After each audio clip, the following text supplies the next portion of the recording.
El parto para mí es el nacimiento respetado. ¿Y qué fue lo que te llevó a elegir la obstetricia? Cursar la materia obstetricia. La cursé con mi papá. Es imposible no decir que la marca más importante es la de mi viejo. La diferencia más importante es que nosotros trabajamos en general con gente sana. No nos viene a buscar a una persona enferma, nos viene a buscar a una persona sana. Es el momento más importante de su vida. He hecho nacer hijos de amigos. Nuestra profesión tiene 99,999 de mucha alegría, pero tiene a veces porcentajes, por suerte, muy bajos en el otro extremo, los más duros de cualquier profesión. Cuando la paciente siente que molesta, ahí tiene que cambiar de médico. Y si nosotros le damos a entender que nos está molestando, nosotros tenemos que replantearnos si lo que estamos haciendo está bien o si estamos atendiendo bien. La honestidad profesional es lo más ético que tenemos.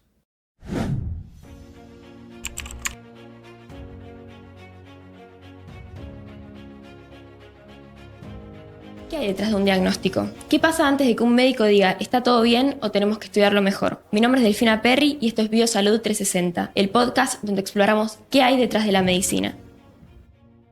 Maximiliano, muchas gracias por estar hoy acá con nosotros. No, un gusto, por favor. Muchas gracias por invitarme. No, por favor. Para empezar esta charla me gustaría preguntarte si siempre supiste que querías ser médico.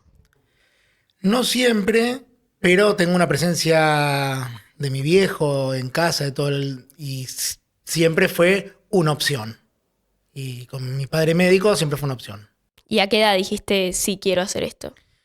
Y terminando el secundario, yo fui a un colegio técnico, fui a la ORT, y terminando el secundario, o en la mitad, cuando tenía que elegir o no una especialidad más técnica o una especialidad que era perito mercantil, que era más como comercial, pero que era la que era más corta en el colegio, decidí ser médico y por eso me pasé a la especialidad que era como más corta, porque antes iniciaba ya la facultad.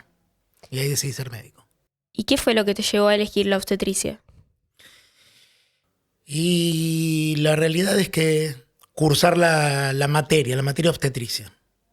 Yo la cursé en el Hospital Durán, que es donde hice todo lo que se llama unidad docente hospitalaria, que es la formación final del médico. Y cuando cursé obstetricia, la cursé con mi papá también, que era uno de los profesores. Me terminé de enamorar de lo que yo ya conocía un poco, pero nunca había vivido tan de cerca. ¿Y cómo fue tenerlo a tu papá de profesor? Bien. ¿No te molestaba? Lindo. Ah, fue lindo. Lindo, no, tengo una relación espectacular con mi viejo de siempre, así que fue muy lindo compartir con él desde la formación hasta el día de la fecha, seguimos trabajando juntos, así que sigue eso. Claro, quería saber si había algún médico que te había marcado cuando estudiabas o cuando trabajabas, tu viejo. Es imposible no decir que la marca más importante es la de mi viejo. Obviamente que hay otras, mi tío también es médico, tengo un primo también que trabajamos juntos, pero si alguien me marcó fuerte y me marca de día a día es mi viejo. ¿Y a tu papá es obstetra también? Sí. ¿Y lo veías levantarse a la madrugada en algún momento o no pasa eso? Porque uno tiene esa imagen que el obstetra se tiene que levantar si lo llaman porque hay un parto, se tiene que levantar y se tiene que ir a atender. Sí, la vida era eso, la vida era saber que en cualquier momento mi viejo no dormía en casa, se tenía que ir a un parto, volvía. Las vacaciones empezaban después de que se nacía tal bebé de tal paciente. O no había vacaciones porque había muchos partos en esa época. Pero sí, la vida era eso y era entenderlo o saber que tal día mi papá estaba de guardia y no estaba en casa, y ese día teníamos un día con mi mamá y íbamos a hacer otras cosas porque papá estaba de guardia. Sí, era eso. ¿Y te acordás del primer parto que atendiste solo? Sí, me acuerdo. Solo fue ya en una clínica en La Tablada, en zona ya más. Yo me formé en el Durán, los partos del Durán eran solos, pero muy acompañado con todo el resto de los profesionales en la residencia, digamos, en la formación. Pero el primer parto solo que yo fui en mi auto a hacer el parto y que toda la decisión era mía, sí, fue en La Tablada, en una clínica en La Tablada. Uno tiene la sensación, viéndolo desde afuera, que tu profesión es como una mezcla de felicidad, porque es innegable, pero también muchos nervios, un momento de mucho nervio. Muchas veces, más que nervios, tensión, ¿no? La pareja que va a tener su hijo o la mujer, porque no siempre hay pareja, está viviendo un momento que está mezclado con la tensión de no saber cómo va a reaccionar Sí. y con la felicidad que le pasa y que es el momento más importante de su vida. Entonces es como que tiene esa ambigüedad constante, sí. ¿Y vos como médico cómo lidias con esa presión de esa dualidad del momento? No, y uno intenta siempre, bueno, obviamente que decidir lo mejor, tomar las mejores decisiones para la paciente, para el bebé, y dejar que disfruten su momento. Uno intentar tomar las decisiones sin meterse, sin ser invasivo, que no es tan fácil. ¿Y sentís que el vínculo con las pacientes, con las mujeres embarazadas, es mayor o es diferente al vínculo que tienen otros médicos de otras especialidades con sus pacientes? Seguramente es muy distinto por muchas cosas. La diferencia más importante es que nosotros trabajamos en general con gente sana.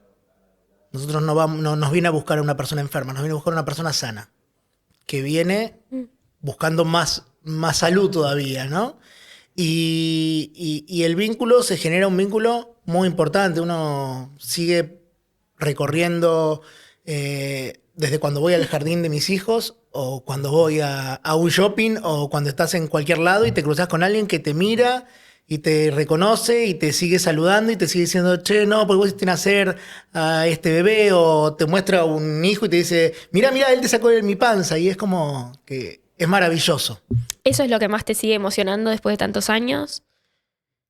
Día a día es emocionante. De vuelta, vivimos el día más importante de la vida de todas las familias, entonces día a día es emocionante. Obviamente que hay casos que emocionan más. He atendido miles de nacimientos y siempre hay algunos que emocionan más, pero sí, cada día es una emoción distinta. ¿Recordás alguno que te haya marcado más? Bueno, a ver, he hecho nacer hijos de amigos con historias difíciles atrás, y volver a verlos sonreír por esa situación es muy lindo.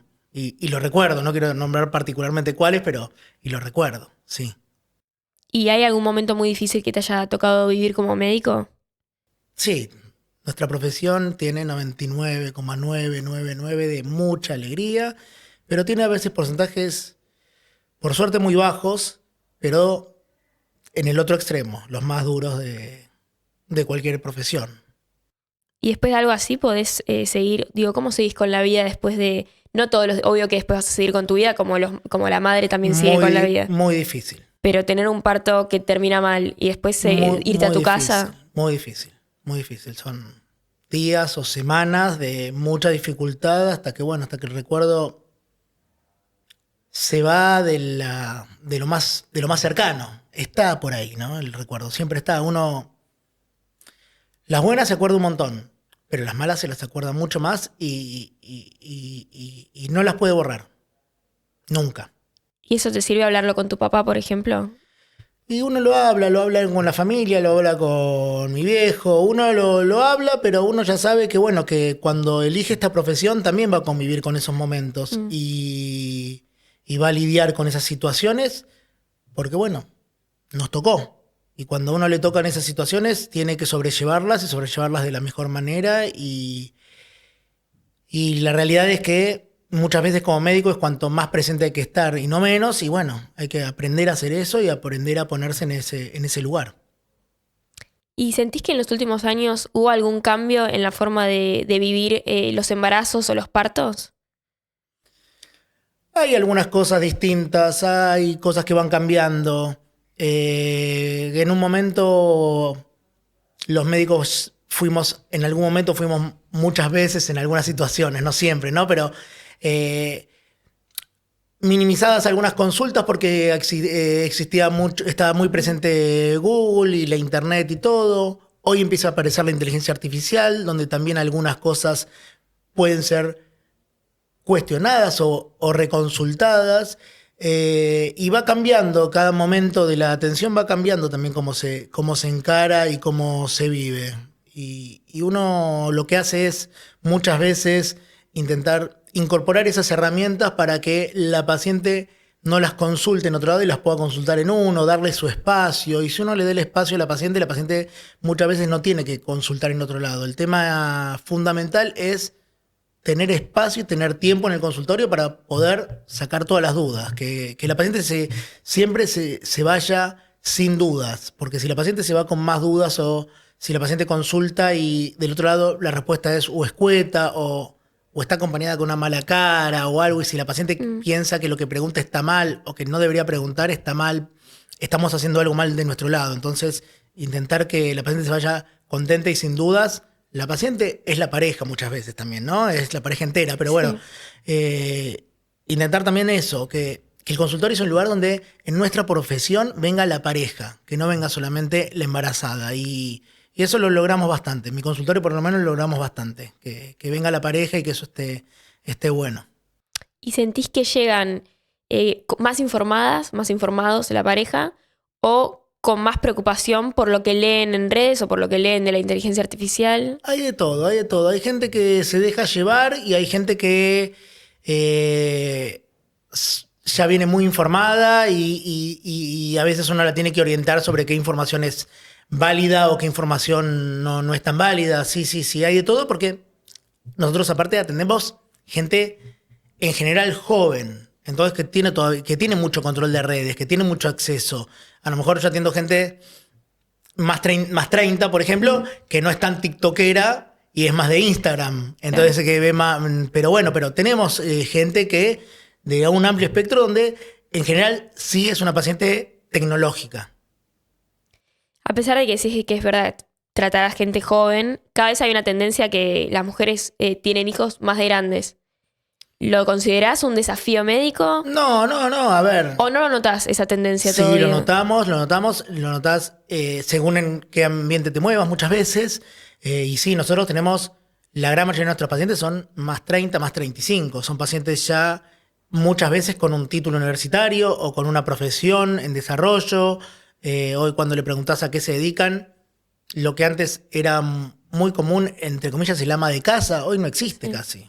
Hoy la paciente, la gran mayoría, tiene una profesión y tiene sus estudios y tiene su vida y te consulta cómo seguir su vida durante el embarazo.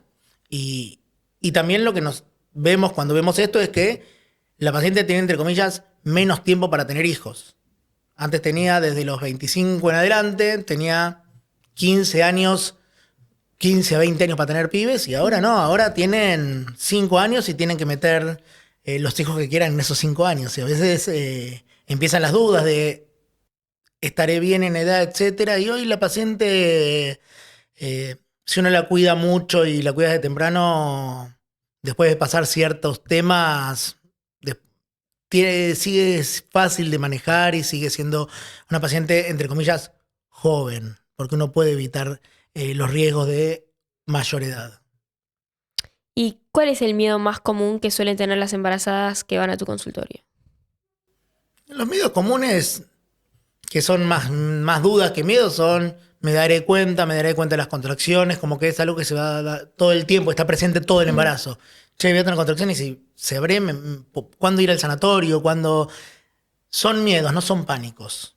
Son miedos como comunes, no, en general eso es lo que es. O también muchas veces está algún miedo al dolor, podré soportar el dolor del parto, será tan difícil, porque bueno, muchas veces también me parece que hay todo alrededor del nacimiento mucha gente que cuenta su experiencia y que muchas veces cuando alguien cuenta la experiencia la magnifica y puede llegar a contar a veces la parte más compleja y no la parte más linda. Entonces hay veces que da un poquito de miedo. Me parece que el miedo a veces viene por ahí, es un miedo transmitido y no es un miedo propio. Y viste que a veces te dicen como que es tan traumático, que duele tanto que las mujeres bloquean el recuerdo como para después volver a tener hijos. Decís que es un mito. Mira, yo me parece que tiene una parte muy importante de mito. Hay gente que en su juventud tomó una cerveza de más y al otro fin de semana posiblemente la volvió a tomar. Entonces me parece que la gente va a recurrir en el embarazo y recurre en tener hijos porque después tener hijos es lo más maravilloso del mundo. Y es hermoso y tenerlos y criarlos. Y no es que borran el recuerdo, intentan, me parece, muchas veces tener el momento grato del nacimiento, independientemente que sí, obviamente que doler duele, Pero bueno, pero Son unos minutos de dolor a cambio de una vida. una vida de alegría, sí, tal cual. ¿Y qué síntomas durante el embarazo no hay que minimizar nunca? Mira, el embarazo tiene muchos síntomas y lo importante no es que no hay que minimizar nunca, es que cuando la paciente siente algo distinto, tiene que consultar. Tiene que consultar. Cuando siente algo que cree que está fuera de lo esperado, tiene que consultar.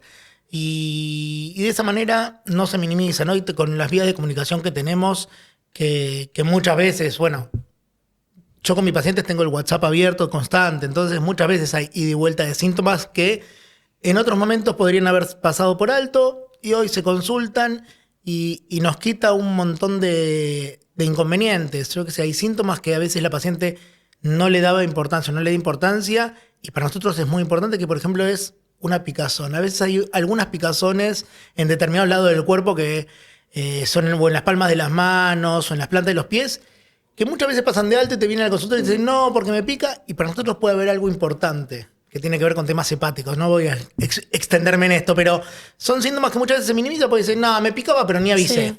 Pero bueno, nada, eso, por ejemplo, para darte un síntoma importante que se minimiza mucho porque no parece un síntoma del embarazo que tenga que ver con el embarazo. No, tranquilamente pensás que no tenés por qué avisarlo, no vas a molestar por eso, lo que sea. Y sí tenés Pero que... el problema está en el no molestar. En sentir que no tenés que molestar. Cuando claro. la paciente siente que molesta, ahí tiene que cambiar de médico. Si alguien se siente incómodo con su médico de consultar, ahí tiene que cambiar. Porque si nosotros le damos a entender que nos está molestando, nosotros tenemos que replantearnos si lo que estamos haciendo está bien o si estamos atendiendo bien. De los dos lados. ¿Y cómo haces para generar ese vínculo? Porque es verdad que otros médicos no... Siempre he hablado con otros médicos acá y todos dicen que les importa la calidad del trato con el paciente. Pero al ser obstetra es totalmente... O sea, es verdad que te tienen que estar hablando todo el tiempo, tienen que tener esa confianza. Está ahí, surge. Se genera ese ambiente mágico del consultorio y que se transporta a una sala de partos. Tenés que tener confianza, tenés que charlar, tenés que darle un abrazo, tenés que estar ahí para acompañar y para poder ser una parte importante de ese momento que vas a vivir. Que van a vivir ustedes y que nosotros tenemos que acompañarlos. Mi viejo siempre dice algo que a mí siempre me queda, tipo, la pareja que viene a vernos, que viene al consultorio, está organizando un casamiento y nos viene a invitar a nosotros a la mesa principal y ni nos conoce. Es muy loco lo que generan y lo que se genera. Entonces tenemos que estar a la altura. Y hoy se habla mucho más de parto respetado. ¿Genera eso algo en la práctica? A ver, a mí me hace mucho ruido siempre cuando dicen parto respetado o la ley de parto respetado, porque la palabra parto es una palabra que queda muchas veces englobada solamente al parto por vía vaginal. Y el parto para mí es el nacimiento respetado. Vos podés tener un parto vaginal no respetado y una cesárea totalmente respetada. El nacimiento en sí debe ser respetado. Charlado, entendiendo qué es lo que va a pasar, contando qué es lo que uno hace, contando por qué lo hace. Eso es el respetado. El respetado es saber quién está del otro lado y que la paciente que está del otro lado sepa de qué lado está quién está del otro y poder charlar y poder tener ese vínculo. Eso es el respeto. ¿Y cómo manejas el equilibrio entre lo que quiere la paciente y lo que vos sabés que es médicamente más seguro? Con la verdad. Con respeto, pero con la verdad. Explicándole qué es lo que está pasando y por qué me parece que la mejor decisión sería esta, cuando hay espacio para el diálogo y espacio para ponernos de acuerdo, se charla, y cuando no hay otra chance le tengo que contar que la decisión a tomar es esta y por qué. Es con diálogo y en general, como yo siempre le digo, con la verdad. La honestidad profesional es lo más ético que tenemos. Y hace un rato hablábamos como de parte del mito de los mitos que hay rodeando al embarazo, que son muchos. ¿Cuáles son los que más escuchás en el consultorio? Porque siento que por ahí muchos quedaron más en el pasado Porque ahora la gente está como más avivada también con las Sí, redes. hay muchos mitos, había muchos mitos, que la panza está más baja, que la panza está en punta, que si tengo acidez es porque el bebé tiene pelo. Esos son como mitos históricos, pero hoy no se habla tanto no tenemos a lo mejor un poquito de los antojos o ese tipo de cosas que son como situaciones que se repiten generación tras generación en los embarazos y que te van contando y que uno no es que desmistifica, sino que los baja a lo que está pasando realmente. Los antojos, entonces, ¿mito? Yo creo que los antojos no es que sea un mito. Me parece que en determinadas sociedades que están recontramarcadas por lo estético, el embarazo es un buen momento para sentirse más mimada, para pedir otras cosas y para a lo mejor comer cosas que en otro momento no lo pueden comer. Entonces, si a las 12 de la noche querés unas frutillas con crema, a veces la pareja tiene que ir a buscar la frutilla con crema. Como ese antojo barra mito. A lo mejor en otro momento de tu vida no te permitías pedir a la madrugada unas frutillas con crema. En el embarazo lo pedís y en el embarazo por un hijo la pareja lo hace. Así que me parece que igual ahora con las es un win-win de los dos lados. Claro. Pero ahora con las aplicaciones directamente lo piden, ya nadie tiene que salir a comprarlo. Podrían entonces poner en las aplicaciones uno de antojos. Sí, antojos, que sea más rápido. Más rápido. ¿Y qué importancia tiene hoy la salud mental en el embarazo y en el posparto? Tiene un montón, como lo tuvo siempre. Lo que tiene es que la paciente ya tiene mucho contacto con su propia salud mental. Nosotros tenemos en los sanatorios, en los hospitales, equipos de salud mental que pueden acompañar ante situaciones comunes o no tan comunes. Y siempre tenemos algún consultor de salud mental en el equipo que cuando vemos una situación distinta, sugerimos, intentamos que se conecten si no es que no lo tienen o lo evaluamos y uno está como avispado ya en encontrar ciertos patrones o puntos y poder sugerir a tiempo cuando vemos algo distinto. Y Maxi, vos mencionaste que tenés hijos. Sí, tengo 2. ¿Y cómo León fue? y Simón. ¿Y cómo fue el nacimiento? ¿Cuántos años tienen? 3 y 5. ¿Cómo se vive siendo obstetra y teniendo tus propios hijos? Se vive hermoso. Se vive algunas cosas distintas. El embarazo, el embarazo de León, el parto yo no lo asistí.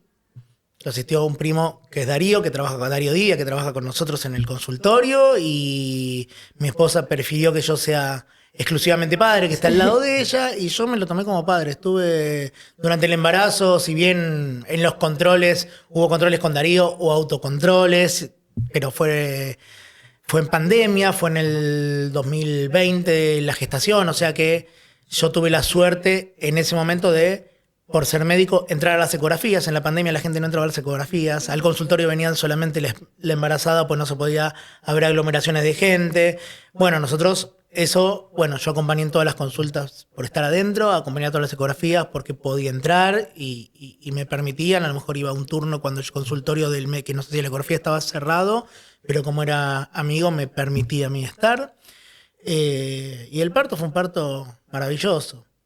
Porque rompió bolsa, porque acompañamos toda la madrugada en casa, porque soy obstetra. Tenía el cosito para escuchar latidos y íbamos controlando los latidos de la contracción y yo como vivo a una cuadra del sanatorio. Lo saben mis pacientes también, así que no es una infidencia esto. Fuimos caminando, desayunamos con mis viejos, con mi suegra, desayunamos todos en casa antes del nacimiento, a las 6 de la mañana. A las 7:30, 8 cruzamos.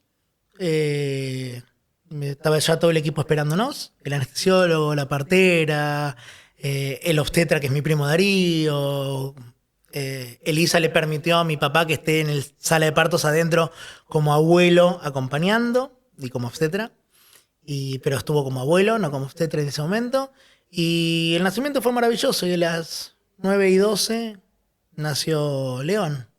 Rodeado de obstetras. Rodeado de obstetras. Divino y viviéndolo como papá. No lo viví como médico, no miré los latidos, no chequeé. No estabas nada, pendiente. No chequeé nada más. Yo fui padre y así lo viví y lo disfruté. ¿Y esa experiencia sentís que cambió tu forma de trabajar también? tener hijos cambia la forma de trabajar. Sí.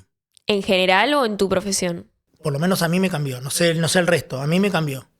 A lo mejor antes de tener hijos me emocionaba menos y ahora me emociono más porque entiendo lo que están viviendo. A lo mejor antes de tener hijos podía más fríamente tomar ciertas conductas y ahora no es que no las tomo, pero entiendo y me veo yo mismo el conflicto cuando las tengo que tomar. Cuando tengo que decidir que tengo que hacerte ya el nacimiento, antes lo podía decidir más fácil, ahora no es que me cuesta, pero entiendo el conflicto cuando tengo que ponerle fecha a alguien, porque bueno, yo no le puse fecha a mis hijos, porque fueron partos normales, espontáneos, y cuando le tengo que poner fecha a alguien, y me cuesta un poquito más que lo que me costaba antes. Porque lo senté ahora lo entendés como en primera Entiendo un persona. poquito más algunas cosas, pero digamos, siempre fue como que, mirá, te tengo que poner fecha, es un embolio, pero alguien lo tiene que hacer. Sabés que por ahí Pero no les gusta. entiendo lo que cambia ahora, entiendo un poquito más el peso de eso. ¿Y qué es lo más difícil hoy de ejercer la medicina en Argentina? Pero quiero terminar con que a Simón sí lo hice nacer yo, a mi otro hijo. Ah, ¿en serio? Sí, Ah, no lo quiero dejar de No, lado, claro, porque si algún solo día ven León. esto mis hijos que son chiquitos lo van a ver. No, pero a Simón... A León lo trajo tu primo. A León lo trajo mi primo, ¿Y Darío. Simón? Y a Simón no se largaba el parto, estábamos como en la semana 39 y mi primo me dice, mirá, me voy una semana de viaje. ¿Qué hacemos? No, anda tranquilo y si se hace lo hará o Gustavo, o mi viejo, o, o Alberto, mi tío, o lo haré yo. Lo charlé con Eli y me dijo, bueno, si se llega a hacer, te dejo que lo hagas. Porque es una ganas que tenía, pero que en el de León no me dejaron.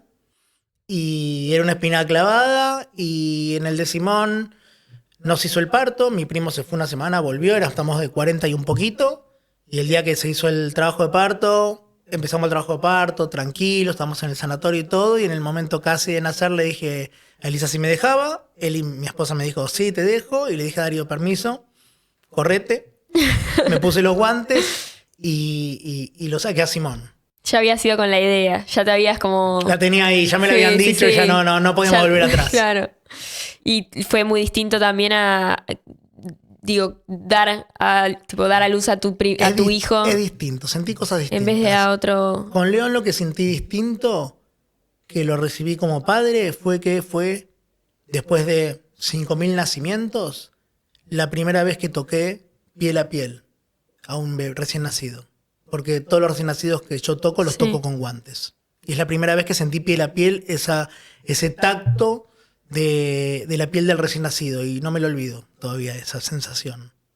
Y con Simón fue todo, de acompañarlo y terminarlo de ayudar a nacer. Y fueron dos experiencias distintas y cada una me dejó algo. Qué lindo, además, porque es verdad que debe cambiar un montón la experiencia. Cambia, También te cambia la profesión al experimentarlo en primera persona. cambia. Y qué lindo cambia. que hayas tenido las dos experiencias. Sí, Poder sí, sí. recibirlo como padre y también poder recibir como obstetra. Y te preguntaba ya, siento que esto lo corta completamente, que esto era un tema No pasa nada. súper emotivo y pasar a, bueno, ¿y cómo notas la situación? ¿Cómo notas la situación de la medicina en el país? A ver, la medicina está obviamente atravesada por la situación del país. Entonces, se nota que hay... desde lo médico, la medicina argentina es fantástica. Fantástica. La medicina argentina es una medicina cercana, es una medicina de primer nivel en la gran mayoría de las cosas, es una medicina integrada al mundo, es una medicina en muchos lugares con muchos recursos y bien administrados, en muchos no. Uno elige a veces también dónde trabajar y elige a veces dejar cosas de lado para tener más recursos, a veces dejando de lado a veces incentivos económicos, porque a veces trabajar en lugares que tienen mayores recursos hace que uno tenga que dejar de lado a veces un incentivo económico y decide uno dónde quiere moverse. La medicina argentina es fantástica porque aparte se mezcla a todos esos recursos que tenemos el material humano, que el material humano es fantástico y el material humano es muy cercano. La formación argentina en general y el manejo hoy es muy cercano, las pacientes se sienten muy cercanas, la paciente que vemos extranjera que por alguna eventualidad está viviendo en este país en este momento, que tiene un hijo en este país, te cuenta lo distinta que es la atención acá comparado con otros lugares del mundo. Con Estados Unidos, con hoy pacientes rusas, pacientes venezolanas, toda la paciente que es extranjera, que vivió las dos experiencias o que vive las dos experiencias, te cuenta lo maravillosa que es la experiencia acá con la cercanía, con el contacto, con el vínculo, con que ese médico te acompañe y que el día del nacimiento también esté ahí. Entonces esa cercanía hace que esté buenísima. ¿Siempre destacan eso? Sí, la gran mayoría de las veces, sí. Inclusive lo destacan hasta cuando se han atendido en hospitales públicos, como que la cercanía humana, y dejo de lado a veces los recursos, la cercanía humana siempre es muy buena, siempre es destacable. O sea, más allá de la situación económica del país, eso nunca cambia. No, la humanidad no cambia independientemente de la economía porque está en la esencia. ¿Y notas alguna dificultad en tu especialidad por el contexto socioeconómico? No de ahora, sino también de los últimos Lo noto de los en las últimos años. pacientes y lo noto, digamos, las pacientes tienen menos hijos por varios contextos, los que charlábamos antes. Si vos tenés 15, 20 años para tener hijos, puedes tener más hijos que si tenés 5 a 7. Entonces, tenés menos tiempo para procrear. Tener hijos hoy implica, independientemente del gasto de educación, de alimentación, etcétera, implica un montón de cosas para mucha gente, implica cambios que van desde cosas que para muchos es básica, el transporte. Cuando yo tengo 50 pirulos, cuando yo era chico, si vos tenías 2, 3, 4 pibes, iban sentados en el asiento de atrás, se daba lo mismo.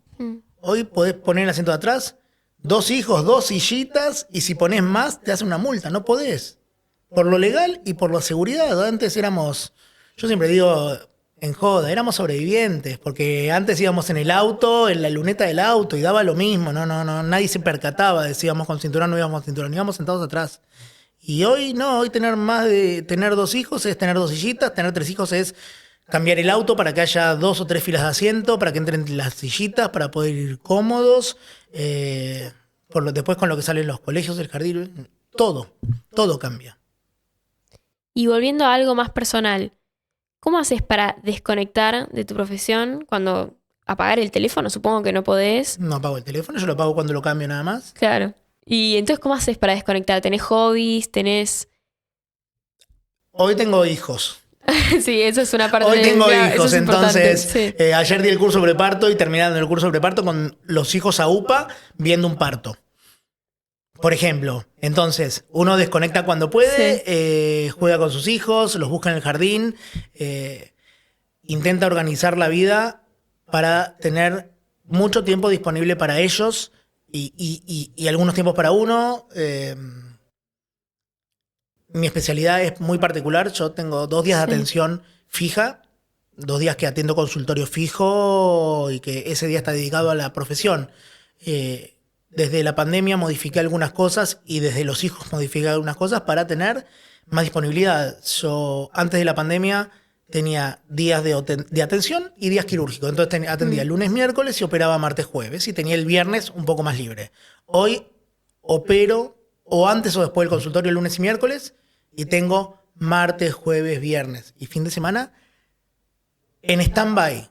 Libres es una buena manera de decirlo, pero en realidad estoy en stand-by porque me pueden llamar cualquier día disponible que estoy libre a un parto. Pero esos días que los tengo libres, los tengo para mis hijos, para mí, para mi familia, para mi esposa, para mis cosas. ¿Y no es un problema en tu casa que tengas que estar respondiendo mensajes a cualquier hora? Nos conocimos así. Ella me conoció así, los chicos ya me conocieron así, sí. Y yo la conocí a ella también con su profesión. Así que uno adapta las profesiones al contexto. Si eligió eso, ya está.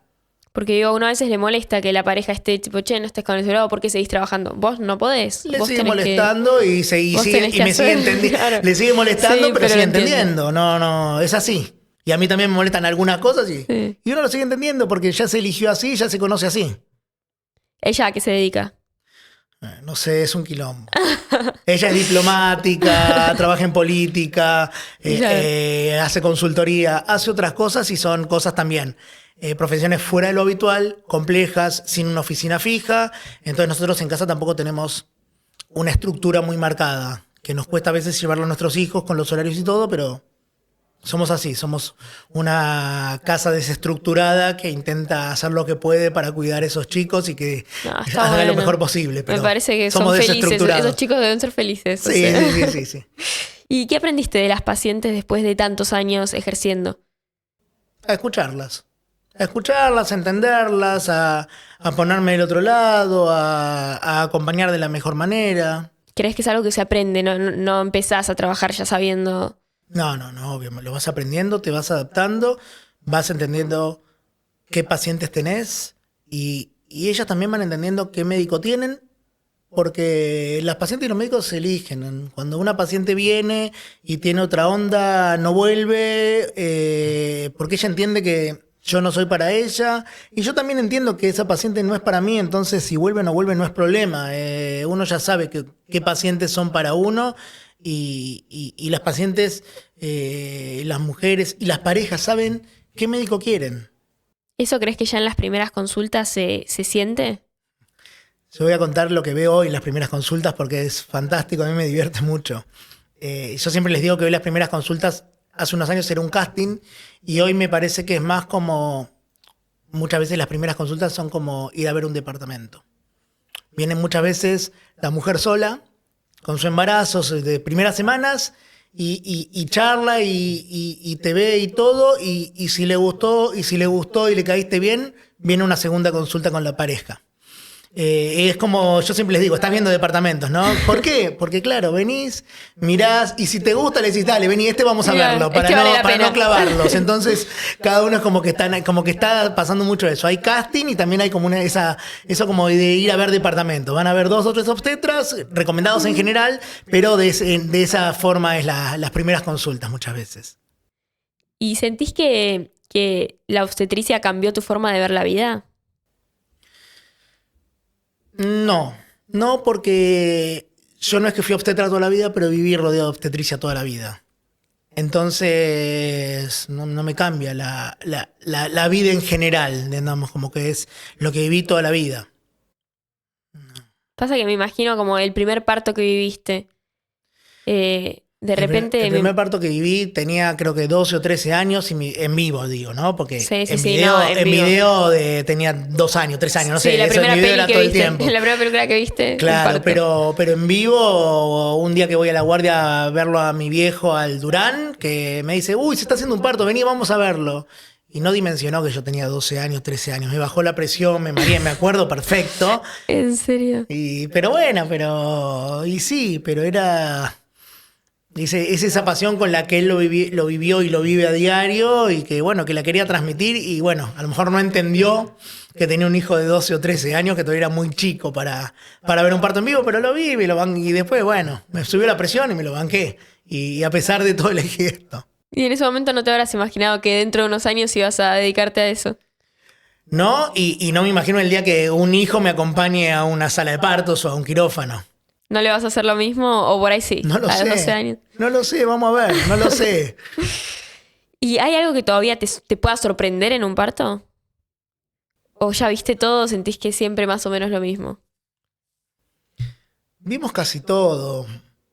Y dejamos siempre que algo nos sorprenda. Pero uno ya vivió todas las experiencias, pero a veces lo que lo sorprende muchas veces es ese vínculo que va rotando desde esas parejas en cómo reciben a su hijo y que cada día a veces ves algo distinto, ves algo nuevo o uno va haciendo dentro de lo que hace algo distinto, que va poniendo o cierta música o que va acompañando de alguna manera distinta pero ya no, como que no hay muchas cosas que sorprendan, pero que cada día uno puede intentar dejarse sorprender y disfrutar el momento. Y quiero entrar ahora como una sección de consejos. Dale. ¿Qué consejos le das a una mujer embarazada que está cerca del parto? Que se relaje, que disfrute y que cada paciente...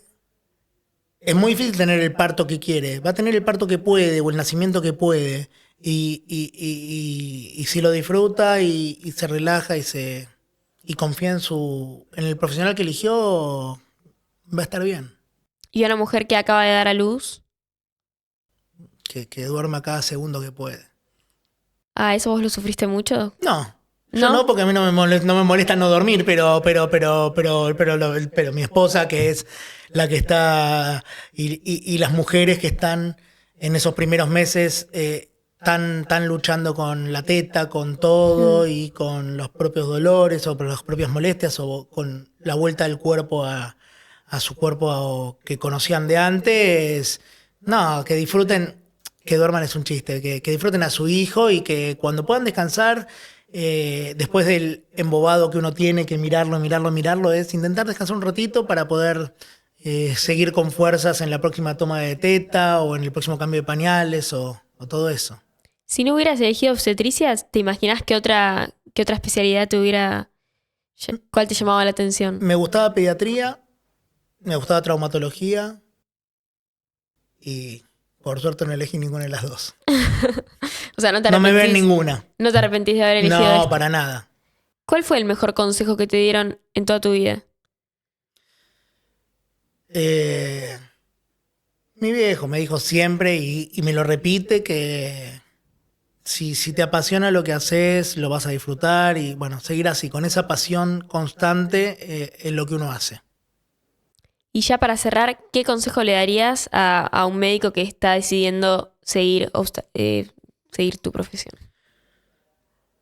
Que entienda que no es que va a dejar muchas cosas de lado, pero que de saber que es una especialidad muy sacrificada por los horarios, por los tiempos, por a veces las exigencias, pero que es muy linda, que va a vivir cada día el mejor día de alguien y que eso no tiene precio. Muchísimas gracias, No, Maxi. por favor, gracias a ustedes. Gracias.